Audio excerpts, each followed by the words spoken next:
Jai Hind everyone, welcome you all to Force Defense Academy. Today I'll be discussing about Startup India program. देखिए startup क्या होता है? Startup मतलब कोई भी नया बिजनेस, वेंचर या कंपनी किसी इंडिविजुअल या ग्रुप ऑफ पीपल के द्वारा अगर स्टार्ट किया जाता है तो उसे हम कहते हैं स्टार्टअप. अब startup India programme which was launched by our government at the time of 2016, मतलब 16 जनवरी 2016 को लॉन्च किया गया था. That's why we celebrate 16 January as a startup day. और इसका एम क्या है? देखिए पहला तो क्या है कि हमारे यहाँ एंटरप्रेन्योरशिप को बढ़ाना, स्टार्टअप्स क्रिएट करना, बिजनेस क्रिएट करना. और इसका एम है कि we have to make India as a job creator instead of job seeker. मतलब जो जॉब सीकर से हमें क्या बनाना है, इंडिया को जॉब क्रिएटर. इसका और क्या एम है? और इसका ऑब्जेक्टिव है कि एंटरप्रेन्योर्स को सपोर्ट करना, एक अच्छा स्टार्टअप इकोसिस्टम बनाना और ट्रांसफॉर्म करना इंडिया को as a country of job creator instead of job seeker. ठीक है, इसका एम है हमें जॉब क्रिएटर बनाना इंडिया को. उसका डेडिकेटेड स्टार्टअप इंडिया टीम है जो कि DPIIT के थ्रू इसको बनाया गया है. अगर हम और इसकी बात करें अच्छे से देखें, स्टार्टअप इंडिया जो है एक फ्लैगशिप इनिशिएटिव है गवर्नमेंट ऑफ इंडिया ने बनाया था. जो हमारा स्टार्टअप इकोसिस्टम है उसको और क्या करना है, हमें नरिश करना है और ज़्यादा बढ़ावा देना है और ज़्यादा बढ़ाना है स्टार्टअप इकोसिस्टम को, ताकि हमारे जॉब क्रिएट कर सके. हमारा जो अनएम्प्लॉयमेंट वो ख़त्म हो जाएगा, जॉब लॉस जो होती है लोगों की वो नहीं होगी. तो इसको हमें सस्टेनेबल इकोनॉमिक ग्रोथ के लिए और large scale employment opportunities provide करने के, वही एम्प्लॉयमेंट अपॉर्चुनिटीज़ प्रोवाइड करवाना है. और सस्टेनेबल मतलब लंबे टाइम तक हमारे यहाँ ग्रोथ रहे, हमारी इकोनॉमी ग्रो करे, इसलिए हमने स्टार्टअप इंडिया प्रोग्राम लॉन्च किया था. देखिए इसका और क्या initiative aims to empower startup to grow through innovation and design. मतलब और ज़्यादा इनोवेशन लाए, डिज़ाइन लाए, नए नए प्रोडक्ट्स लाए और अपना स्टार्टअप इकोसिस्टम स्टार्ट करें. जैसे वो एक प्रोग्राम चलता है ना, शार्क इंडिया, शार्क वाला जो कुछ चलता है, तो वहाँ पे भी नए नए वेंचर्स लेके आते हैं, स्टार्टअप्स लेके आते हैं. उसी में मतलब वो भी एक तरीके से स्टार्टअप इंडिया का ही काम है कि मतलब स्टार्टअप्स क्या कर रहे हैं, लोग ग्रो कर रहे हैं, धीरे धीरे नए नए स्टार्टअप्स ला रहे हैं, इनोवेशन ला रहे हैं, नई डिज़ाइन ला रहे हैं, नए नए आइडियाज़ ला रहे हैं. तो नए नए आइडियाज़, इनोवेशन ही क्या करेंगे, स्टार्टअप को ग्रो करवाने में, बढ़ाने में, बनाने में हेल्प करेंगे. देखिए एक्शन प्लान, इसको हमने 3 एरियाज में डिवाइड किया: simplification and hand holding, funding support and incentive, industry academia partnership and incubation. तो अगर हम पहला देखें सिंप्लीफिकेशन एंड हैंड होल्डिंग, मतलब इसने क्या किया है, सिंपल कंप्लायंस रेजिम लाए हैं. मतलब जो भी रूल्स रेगुलेशंस जो अडियर करना होता है किसी भी स्टार्टअप को, किसी भी बिजनेस को, वो क्या है, सिंपल है. और सेल्फ सर्टिफिकेशन मतलब खुद से बनाए हुए, सेल्फ डिक्लेयर्ड रहेंगे. मतलब उनके लिए इजी प्रोसेस बना दी कि बहुत ज़्यादा कॉम्प्लिकेशंस नहीं क्रिएट किया, आसान चीज़ें होगी उनके लिए.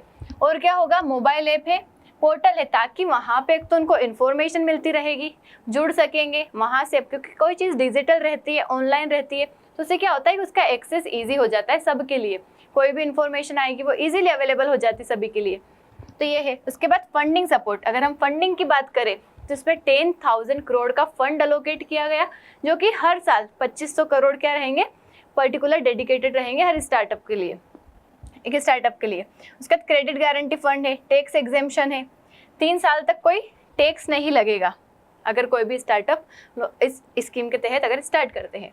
उसके बाद अगर हम इंडस्ट्री एकेडमिया पार्टनरशिप देखें, मतलब ये जो कोई भी वेंचर रहेगा वो एकेडमिक्स, मतलब स्कूल हो गए, कॉलेज हो गए, बड़े बड़े इंस्टीट्यूशंस हो गए, उनके साथ पार्टनरशिप करेंगे, बच्चों को मतलब स्टूडेंट्स को रेडी करेंगे ताकि वो आगे क्या कर सके, इनोवेशन, डिज़ाइन, नए नए एक्सपेरिमेंट्स, नए नए बिजनेस स्टार्ट कर सके.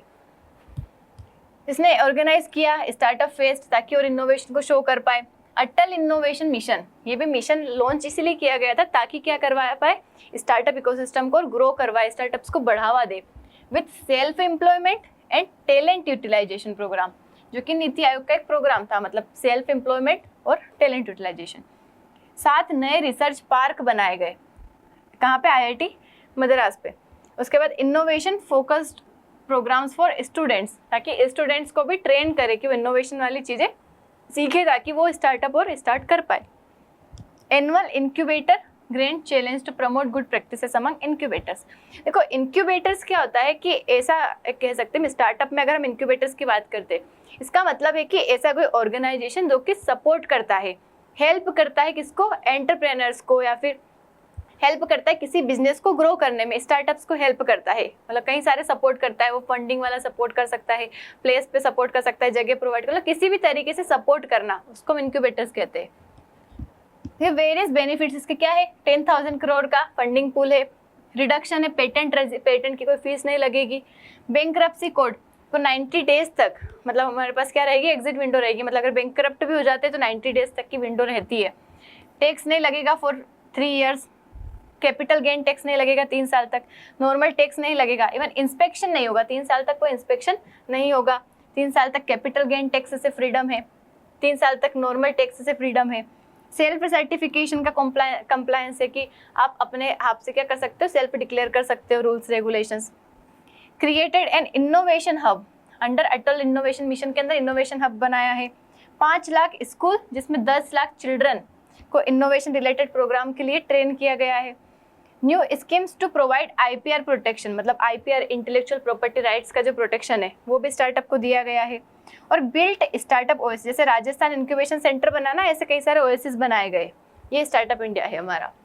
इसका और ऑब्जेक्टिव देखें तो हमें क्या करना है, we have to encourage entrepreneurship, entrepreneurship को क्या करना है, इनकरेज करना और ज़्यादा बढ़ावा देना है, ताकि लोग, जैसे हमारे देश में बहुत सारा अनएम्प्लॉयमेंट है, कई सारे लोगों के पास जॉब नहीं है, ताकि जो उनके पास नॉलेज है, जो उन्होंने गेन किया है, उसकी हेल्प से वो कोई ना कोई छोटा बिजनेस, कोई वेंचर, कुछ ना कुछ तो स्टार्ट करे। तो इनकरेज करना है यूथ को, स्कूल गोइंग स्टूडेंट्स को, कॉलेज गोइंग स्टूडेंट्स को, और जो भी अपने मतलब एजुकेशन कंप्लीट कर चुके हैं उनको हमें क्या करना है, इनकरेज करना है। उसके लिए प्रोग्राम स्टार्ट किया गया। और वैसे हम बात करते हैं हमारे देश को आत्मनिर्भर भारत बनाने की, हम बोलते हैं मेक इन इंडिया प्रोग्राम। तो ये जो प्रोग्राम्स है ये सारे अलग नहीं है। अगर हम कोई भी प्रोग्राम की बात करें तो they are related to each other. मतलब मेक इन इंडिया हो गया, आत्मनिर्भर भारत हो गया, तो उसमें भी क्या करेगा, अगर हम स्टार्टअप इंडिया की बात करें तो वो हेल्प करेगा कि हम हमारे ऊपर ही डिपेंडेंट है, किसी और के ऊपर नहीं है। उसके बाद रेगुलेशन को सिंप्लीफाई कर दिया इसने, मतलब ब्यूरोक्रेटिक हर्डल्स जो हो गए, इजियर कंप्लायंस है, सेल्फ सर्टिफिकेशन और फास्ट ट्रैक मैकेनिज्म है जो कि हेल्प करेगा। फाइनेंशियल सपोर्ट प्रोवाइड कर रहा है, जो कि फंडिंग दे रहा है आपको, क्योंकि बहुत बार लोगों के पास इतना पैसा नहीं रहता कि कोई वेंचर स्टार्ट कर ले, तो government would support them by providing funds. उसका टैक्स बेनिफिट है, 3 साल तक एग्जेम्पशन है आपको टैक्स से, इंस्पेक्शन से एग्जेम्पशन है। उसके बाद इंडस्ट्री एकेडमी का कोलैबोरेशन है, मतलब इंडस्ट्री स्कूल स्टूडेंट्स के साथ कोलैबोरेट करेगी, उनको इनोवेशन सिखाएगी, इनोवेशन को इनकरेज करना, जॉब क्रिएट करना एंड ग्लोबल कॉम्पिटिटिवनेस को बढ़ाना। तो उससे क्या होता है, कॉम्पिटिटिवनेस जब बढ़ता है तो लोग और ज़्यादा ग्रो करते हैं और ज़्यादा इनोवेशन लाते हैं। तो ये हमारा क्या था, ऑब्जेक्टिव था स्टार्टअप इंडिया का। अगर हम कंसर्न देखें स्टार्टअप इंडिया से, ब्यूरोक्रेटिक हर्डल, देखो हमने बात करी ईज ऑफ डूइंग बिजनेस की, कि बिजनेस से रिलेटेड प्रोसीजर क्या रहेगी, आसान रहेगी, लेकिन फिर भी अभी क्या होता है, हमारे कई सारे डिलेज होते हैं चीज़ों में, टैक्स कंप्लायंस काफ़ी डिफिकल्ट हो जाता है, लाइसेंस नहीं मिल पाता है। तो ये जो है छोटे छोटे जो एंटरप्रेन्योर्स रहते हैं, स्मॉल स्केल के जो वेंचर से स्टार्ट करना चाहते हैं, तो उनको कई सारे हर्डल्स फेस करने पड़ते हैं। उसके बाद फंडिंग, मतलब एक्सेस टू कैपिटल अभी भी क्या है, एक तरीके का इशू बन चुका है, सभी को आसानी से नहीं मिल पाता है। अर्ली स्टेज स्टार्टअप्स को, मतलब बड़े बड़े स्टार्टअप्स तो चलो ठीक है मिल जाएगा, लेकिन अर्ली स्टेज जो शुरू करते हैं उनके लिए फंडिंग की प्रॉब्लम होती है, पूरी तरीके से जो फंड मिला है यूटिलाइज नहीं होता है, और वेंचर मतलब पर्टिकुलर सिलेक्टेड सेंटर पे ही कंसंट्रेटेड है। टैक्स की अगर हम बात करें तो टैक्स एग्जेम्पशन मिला है, लेकिन उसका भी क्वालिफिकेशन का काफ़ी स्ट्रिक्ट रूल्स रेगुलेशन है। अवेयरनेस नहीं है कई सारी जगह पे, देखो अगर रूरल एरियाज में देखें, छोटी सिटीज़ जो है, मतलब टियर 2 टियर 3 सिटीज़ है, वहाँ तक इसकी आउटरीच नहीं है। बड़े बड़े अर्बन एरियाज, डेवलप्ड एरियाज, वहाँ तक तो ठीक है, लोगों के पास अवेयरनेस है, सब कुछ है, लेकिन उनके पास नहीं हो पाता है। Then mentorship and infrastructure, India में कई जगह ऐसी है जहाँ पे, जैसे इंक्यूबेशन सेंटर की हम बात करें तो इंक्यूबेशन सेंटर अवेलेबल नहीं है, रिसर्च एंड डेवलपमेंट फैसिलिटीज़ नहीं है, हाई क्वालिटी की मेंटरशिप नहीं है। तो ये जो डीप टेक, मैन्युफैक्चरिंग, बायोटेक, इनको स्ट्रगल होता है क्योंकि प्रॉपर इंफ्रास्ट्रक्चर नहीं है, सपोर्ट नहीं है, इस वजह से ग्रो नहीं कर पाते। This are the concerns which are associated with startup India programme. देखो अगर हम एलिजिबिलिटी की बात करें, कौन कर सकता है, मतलब इस स्कीम का मतलब हेल्प से कौन स्टार्टअप स्टार्ट कर सकता है, तो न्यू एंटिटी, मतलब 10 साल से ज़्यादा पुरानी नहीं होनी चाहिए, एनुअल टर्नओवर उसका लेस देन 100 करोड़ होना चाहिए, working towards innovation and improvement होना चाहिए, मतलब किसी प्रोडक्ट के इम्प्रूवमेंट के लिए काम कर रहे होना चाहिए, and not formed by splitting restructuring, मतलब एग्जिस्टिंग बिजनेस से मिलकर नहीं बनी होनी चाहिए। तो ऐसा अगर कोई वेंचर स्टार्ट होता है, ऐसा कोई बिजनेस स्टार्ट होता है, तो वो इस स्कीम के लिए एलिजिबल है। तो स्टार्टअप इंडिया जो है उसने काफ़ी एंटरप्रेन्योरशिप को बूस्ट किया है, हमारा इनोवेशन लेके आया है, रेगुलेशंस को इजी किया है, फाइनेंशियल सपोर्ट प्रोवाइड किया है। हालांकि हाँ चैलेंजेस कुछ है, still it has helped a lot, मतलब कई सारे लोगों के लिए जॉब क्रिएट करी है, कई सारे लोगों को सपोर्ट मिला है, उनका फ़ायदा हुआ है इस स्कीम के थ्रू। तो यही है हमारे डिस्पाइट चैलेंजेस इनिशिएटिव ने स्ट्रेंथन किया है इंडिया के स्टार्टअप इकोसिस्टम को, और India making it global hub for innovation and entrepreneurship. This is all about startup India programme. I hope आपको समझ आया होगा। मिलते हैं नेक्स्ट वीडियो में विथ नेक्स्ट टॉपिक। जय हिंद।